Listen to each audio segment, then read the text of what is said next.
होली की आत्मा। बचपन से शहर में रहने वाला मनोज इस साल होली की छुट्टियों में अपने गांव दुर्गापुर वापस आता है, जहां उसे देख पूरा गांव खुशी से झूम उठता है। जब गया था तब इतना सा था और अब देखो कितना बड़ा हो गया है। हाँ सरपंच जी, जब मैं गया था तब आप भी बहुत जवान थे और अब देखो कितने बूढ़े हो गए हैं आप। चला चला बढ़िया है, बच्चा घर वापस आ गया। इसी खुशी में आज रात पार्टी होगी। क्या बात है, गांव में भी पार्टियां होने लगी। वैसे अगर पार्टी की बात है तो आज क्यों सीधा होली पार्टी करते हैं। होली पार्टी की बात सुन चहल पहल में अचानक सन्नाटा छा जाता है, जिसे देख मनोज को कुछ अजीब लगता है, लेकिन तभी सरपंच बात पलट देता है। अब बहुत देर हो गई, चलो सब अपने घर चलो, पार्टी के बारे में कल सोचेंगे। मनोज भी मम्मी पापा के साथ घर आ जाता है, पर होली पार्टी और उस पर पूरे गांव की खामोशी वाली बात अभी तक उसके जहन से निकलती नहीं। पापा, होली पार्टी की बात पर सब चुप क्यों हो गए थे?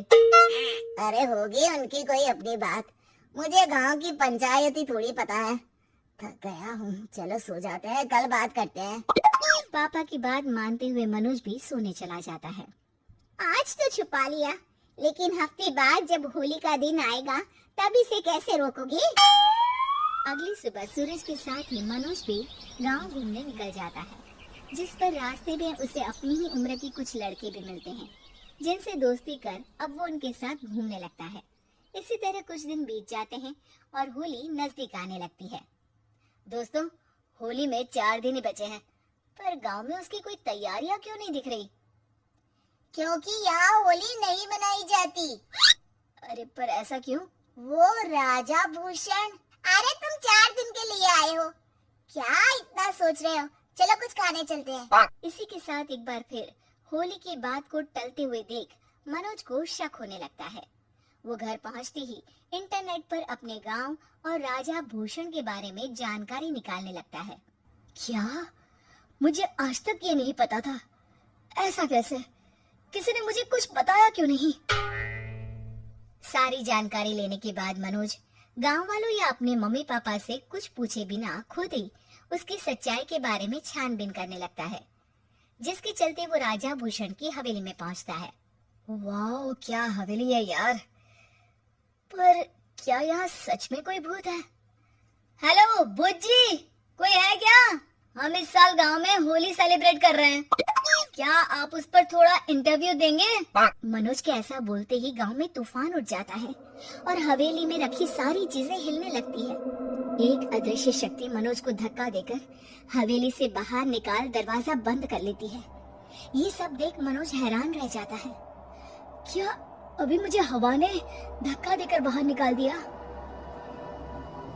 मेरे होते हुए इस गांव में कभी होली नहीं मन सकती, इसलिए दोबारा ऐसी कोशिश भी मत करना, अंजाम बुरा होगा।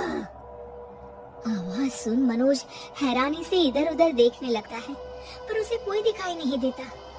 वो गांव वापस आ जाता है, जहां तूफान की वजह से सब कुछ तहस महस हो चुका होता है।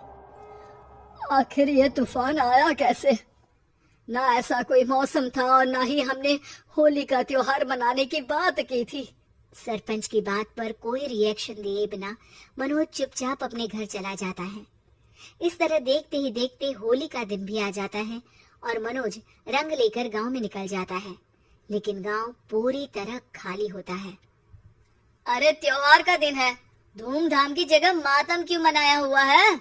मनोज की आवाज सुन सब अपने घर की खिड़कियां खोल के घर के अंदर से ही उसे वापस जाने के लिए कहने लगते हैं, पर वो किसी की नहीं सुनता। तुझे पहले भी समझाया था, अगर होली खेलने की कोशिश भी की तो अच्छा नहीं होगा। अरे बात मान लो बेटा, तुम्हें सच नहीं पता। मुझे सब पता है, सालों पहले इस राजा ने एक अंधविश्वास फैलाया और आप लोग आज तक उसे मानते आ रहे हो। अरे बेटा, जब तुम पैदा भी नहीं हुए थे उससे भी बहुत पहले से इस गांव पर होली का श्राप है। अगर गांव में होली का त्योहार मनाया जाता है तो प्रलय आना पक्की बात होती है। राजा भूषण इस सब में नहीं मानते थे और त्योहार मनाने लगे, जिसके चलते होली वाले ही दिन पहले उनके बेटे की और फिर उनकी मृत्यु हो गई। तभी से गांव की रक्षा के लिए उनकी आत्मा उस हवेली में रह रही है। सबकी बातें सुन मनोज उलझन में पड़ जाता है। सोचना भी मत मनोज, अगर तुमने इस परंपरा को तोड़ने की कोशिश भी की तो उसका परिणाम इस गांव और गांव के लोगों के लिए अच्छा नहीं होगा। मुझे भी यकीन नहीं हो रहा कि आप लोग एक बेतुकी बात को मानकर सालों से रंगों के त्योहार को मातम की तरह मनाते आ रहे हो। मनोज किसी की कोई बात ना मानते हुए पूरे गांव में रंग बिखेर देता है, जिसके तुरंत बाद वहां तूफान के साथ बिजलियां गरजने लगती है। अचानक मौसम में ऐसा बदलाव देख जहां मनोज कंफ्यूजन में आ जाता है, वहीं गांव वाले डर से सहम जाते हैं।